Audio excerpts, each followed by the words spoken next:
Good morning, everybody. Welcome to F4S Digital. If I can just make a really quick request to our guests, if you could mute your microphones, that would be really helpful. Thank you very much. So my name's Andrew. I'm an engagement manager at F4S. This is an event for British Science Week, and we're going to focus on population growth because the theme of British Science Week this year is growth. We've got two fantastic speakers for you who I'm going to introduce very shortly. We will have some polls popping up for you throughout. If you could fill them in for us, that would be brilliant. And we're also going to put a link to something called Slido in the chat. If you have an opportunity to go to there and complete the question on there, that would be fantastic as well. Any questions you've got throughout the event for any of our speakers, please put them in the chat. We'll come back to them at the end. But without further ado, I'm going to hand over to our first speaker, who is Rebecca Thompson. Rebecca works at an organisation called Ecosy, which focuses on making travel more sustainable for everybody else. And just one more quick request, if we can mute our microphones, that would be fantastic. Rebecca, over to you. Thank you very much. Thanks so much. I'll just get my slides up. Great. Okay, so it's brilliant to be here for British Science Week. As was mentioned, the theme this year is growth, and we're going to be talking about population growth today. So I'm going to be specifically talking about sustainable population growth. So my name's Rebecca Thompson. I'm the founder of an organisation called Ecosy Travel, and it's a tech for good company, which basically means that I use technology to try to have a positive impact on the world. So what Ecosy Travel does is it is creating a website where it's helping people to travel more sustainably, and I'll talk a bit more about what that means later on. So on to population growth. I hope we've all heard a little bit about the climate crisis. We're in a situation today where it's now become more urgent than ever to be acting in the face of climate change. So emissions, so greenhouse gas emissions and pollution caused by humans is having an impact on our climate and creating global warming, which has lots of quite scary impacts for our planet and for us as the people living on our planet. So when we think about population growth in this context, more people can absolutely mean more pollution. So a growing impact on our planet and on the climate crisis. So from that perspective, population growth can look quite scary in itself. But starting with some brilliant words from Gandhi, the world has enough for everyone's need, but not enough for everyone's greed. So when we look at across the world how different populations actually consume, if you take the USA, if the whole population consumed the same way as people in the USA do, we'd need 5 Earths to meet the resource needs. If you take Nigeria on the other end of the scale, we only need 0.64 Earths. So the real challenge here no longer is really about population growth, but about consumption growth. And the challenges that we need to think about are more around distribution of resources than purely about how many people we have on our planet. The other thing that's really important here is actually around waste. So when we think about the food that we all eat, for all the food we eat, there's a lot of resources that go into growing that food. And then around a third of all the food that's grown is wasted. So there's lots of things that we do as the population of this planet that we can think about changing to look at more sustainable consumption patterns, to meet, to sort of live within the resources of this planet. So I think that's a really interesting way to think about population growth, because if we actually change the way that we behave, there really can be enough for all the people that live on this planet together. So coming back round to Ecosy Travel, what I realised as an individual when I was sort of thinking about my own behaviours, I've always been really passionate about looking after the environment and trying to do the right thing in terms of sustainability. And the one area where I was sort of ignoring the impact I was having was travel. It's something I absolutely love doing. It's something lots of people love doing. And I was kind of ignoring the impact that it had on the planet. So when we fly to go on holiday, the emissions created from the aeroplanes have a really negative impact on global warming. There's an added impact of the fact that the planes are higher up in the atmosphere. So this is something that I was kind of glazing over because I didn't really want to face up to the problem that I was causing. And when I decided a few years ago that I wanted to change how I was traveling, I realized that there's not that much out there to help people do that. And that's when I decided to start Ecosy Travel and help people to have a positive impact on the planet when they travel as well. And I'm using tech to create the booking site and the app that's going to help people book their holidays and go green. So what does it mean to go green when you're going on holiday? So there's lots of options that you can do in terms of sustainable staycations.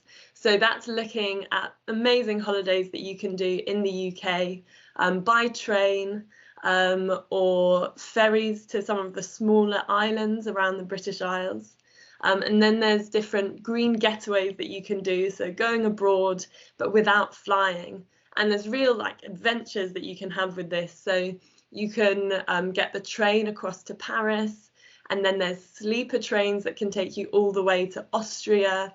And from there you can kind of access the whole of Europe. So there's amazing trips you can do, all low carbon transport and staying in green accommodation. So that's what I do today. And I just want to talk to you quickly about how I got there. I studied maths and science at school, so I did that for my GCSEs, and then I took it through to A-level. I did maths, physics and economics at A-level, and then I used that to get into my university degree, which was in economics and politics. And as part of that degree, I carried on doing maths for economics and doing economic analysis. And the economic analysis is where I started first learning how to do coding, which is really applicable to sort of then web development and the coding that you can do to create tech solutions. So my fired job, I was working for government as an economic analyst, and there I was using coding to do this analysis, and I was creating the evidence that goes into making decisions about government policies from all different sorts of government policies. And I think it's really important to understand how data as well and analysis informs so much of what happens in our society. So then I used all those skills from my education and from my work to start the travel tech business I'm doing now. So why STEM? And I think anyone watching this, it's really brilliant to think about sort of in your daily life how often you're using technology, and how sort of the workplace is changing so that so many jobs now are so influenced by technology, or really the opportunities out there for work really connected to tech. So I think absolutely the future, it's such an exciting place to be working in, and such an exciting industry to be working in. And I'd say from my perspective, what working in tech has done and moving into this field, it's unlocked so many opportunities to do what I love doing. I think it's amazing the skills that you can learn working in tech can help unlock all types of opportunities, whether you're helping someone else create a business or whether you're creating a business for yourself. You can take any business idea and turn it from an idea into reality. And that's what's really allowed me to take two of my passions for travel and for sustainability and bring them together to create something which I hope is going to be amazing, and I'm really excited about, which I'd say is what you absolutely want in a career as well. So just touching on this quickly, as a woman working in tech, it's interesting to think about the fact that it can still be slightly male-dominated industry. But throughout my career, I've worked with so many brilliant, talented women, and there's so many exciting opportunities for women in tech. And what I find really sort of inspirational about it and empowering is that you feel like in your work you're also helping to break down gender stereotypes. So I think it's an incredible place to work for women as well, and an exciting place to work and to start looking at for young women and girls. So thank you so much for having me here today, and I look forward to any questions later on. Yeah, thank you very much, Rebecca, for that. Really interesting, really good to hear about your journey to where you are now and all the fantastic things that you're doing. What we're going to do now, I'm going to hand over to our next guest, who is Arifa Patel. Arifa is a data engineer at Quantcast, and she's going to tell you a little bit about what it is that she does and how that can help us move towards a more sustainable way forward. So I'm going to hand straight over to you, Arifa. Thanks very much. Hi, everyone. My name is Arifa. I work at Quantcast, which is an advertising technology company which helps businesses advertise on the internet. At Quantcast, I am a data engineer. So what that means is that I help collect data from lots of different parts of the business so that other people within the business can use that data for their day-to-day jobs. So, for example, there can be analysts within the company that can build reports for our clients to report back on how well a campaign has run. I think that what I do is really, really good fun because you get to solve lots of interesting problems. It can be really interesting. It can be tough, but it's I think you get like a great sense of accomplishment when you solve a problem. So that's quite addictive. I think thinking back to when I was at school, I had no idea that data engineering was a thing. I had no idea data engineering was a thing. I had no idea what an I don't think I knew about advertising industry. I didn't know technology industry. I had no idea the sorts of jobs that were out there. I think I only knew about kind of the traditional jobs that you always hear about. So I always enjoyed doing, I think at school I enjoyed doing science probably more than I enjoyed doing maths, for example. There were parts of maths that I enjoyed, and there were parts of maths that I didn't enjoy. So for example, I didn't enjoy mental maths very much. I was very slow, so it wasn't the part of maths that suited me. But when it came to problem solving, or when there was an equation in front of me, I definitely enjoyed kind of breaking it down and trying to solve it. When I was picking my subjects for A level, at that point I didn't really know what I wanted to go into for my career, but I just picked the subjects that I enjoyed the most. So that was chemistry, maths, and history. When I got to college and was doing my A levels, after my first year, it was the other way around. I actually enjoyed maths more than I enjoyed science, and that led me to pick up further maths during my A levels. So at that point, I didn't even think that I would be doing maths at university. I just thought, I really enjoy this. I want to see what's out there, because I just felt differently about it when I was at college compared to when I was at school. When I was then choosing my degree, or what I was going to do at university, still had no idea what I wanted to do. It felt like everyone else around me knew what they wanted to do. They knew what they wanted to do at university. They knew what job they wanted. But I think I just thought for myself, I really don't know what I want to do. So I thought that maths was a subject that I enjoyed, and I realized that actually it would probably give me lots and lots of different opportunities when I was finally ready to make that decision on what I wanted to do. So at university, it was definitely very different to how it was at maybe school or college, but it was really good fun, because you got to see how maths is used in everyday life, and that was also where I realized how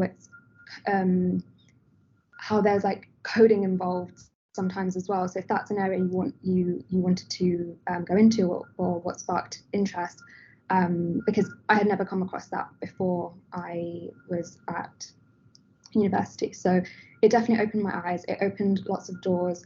When I first left university, I worked as an analyst in the finance industry. It was definitely really interesting, but I think I realized that I didn't know what else was out there in terms of industry, what other sorts of companies there were, how else maths is actually used in other industries. I just knew that math is used in lots of different places. So that kind of led me to reach out to lots of different companies. I did lots of different work experience. I worked in lots of different places. One of the companies I worked at along the way was a health tech app. So they built an app for your phone, and I thought that was really cool, because there's so many apps out there in the world, and it was really fun to see how that's actually built. So when I was an analyst, what I did was I used to help if the product team, for example, built a new feature, I would help them figure out whether that new feature was helping people use the app a lot better. Was it confusing people? Were they able to navigate through the app better? But I was also helping the marketing team, for example, when they were advertising on different platforms. So if they were advertising on Instagram, if they were advertising on Snapchat, Facebook, which one was getting the most amount of downloads or signups, it was really good fun. It was like a game almost, to see which one was doing better. But also the interesting thing about that was it was important to know who was signing up or who was downloading, because different people use different platforms. So someone that uses Instagram is going to be very different to someone that uses Facebook.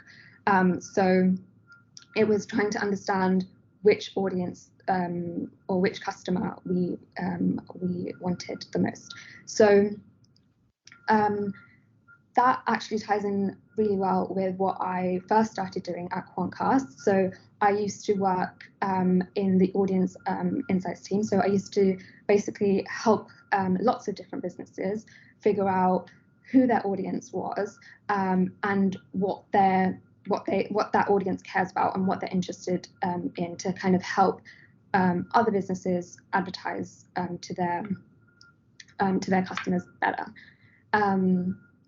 Which was really, really interesting. It gave me lots of different skills. I learned how to write SQL queries, which is a language that kind of helps you figure out or helps you pull data and analyze it.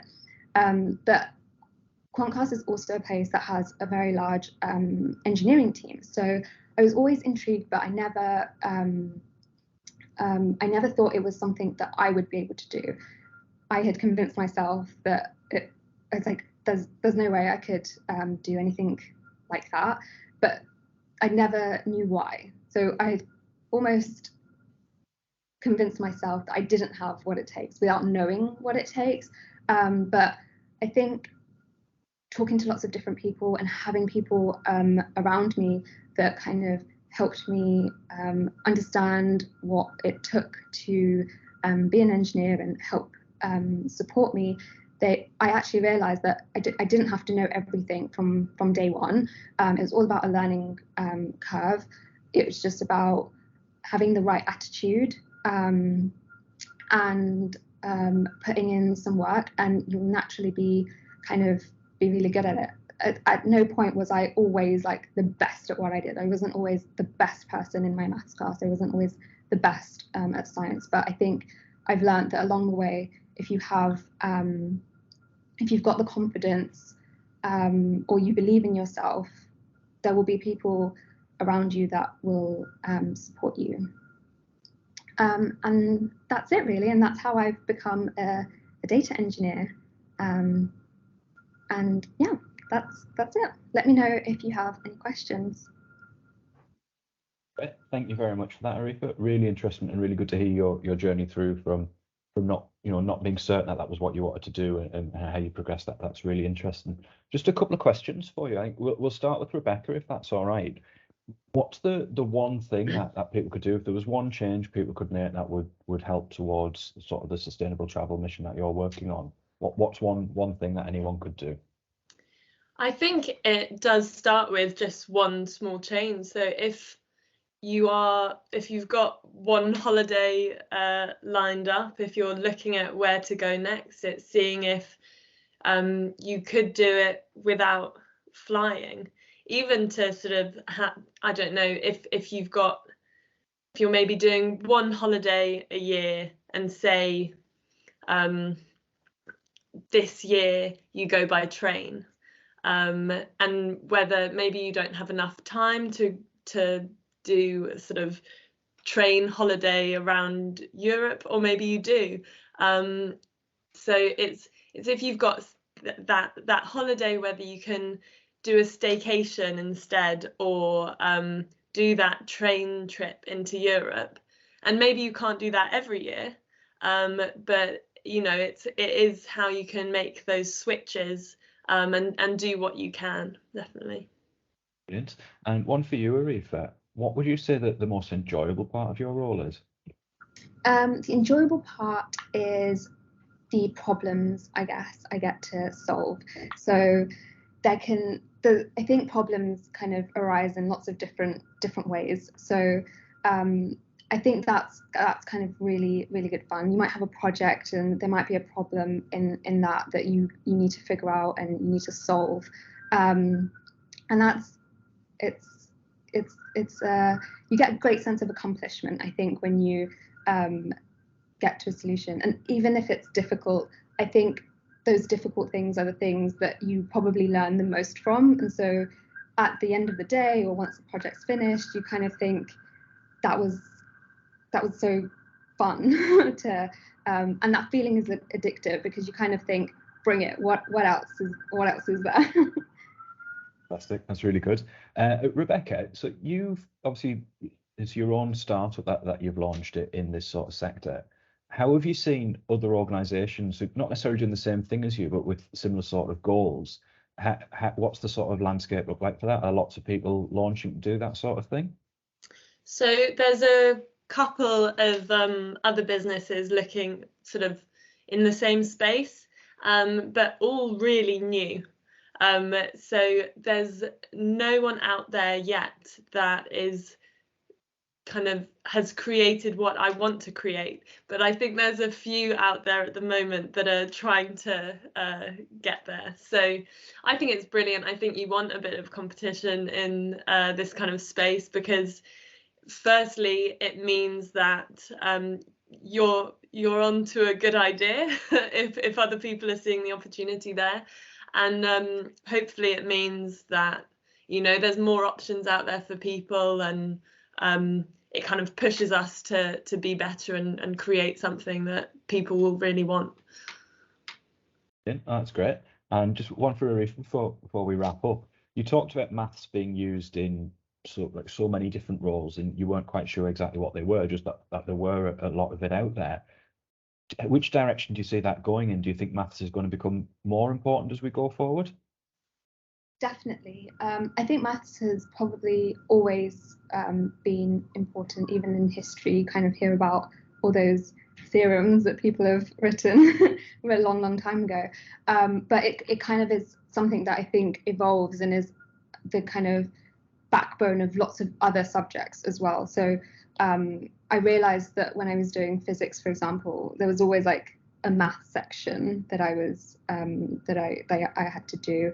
When I went to university and there were people doing my friends that were doing other subjects, they kind of all said, oh yeah, we've got this like maths section that we have to do as well. It wasn't to the extent that I had to do it, but they kind of definitely used maths as well. And I think I always thought that technology was kind of one thing and then maths was different, but I think the two are kind of used so closely together to build lots of different things. So I think maths is kind of a subject that gives you the building blocks, and then you can go away, and once you figure out what it is that you want to do, you can kind of build on that foundation using those blocks to build lots of things. And I bet there'll be something in the future that we're not even thinking of right now that maths is going to be used for.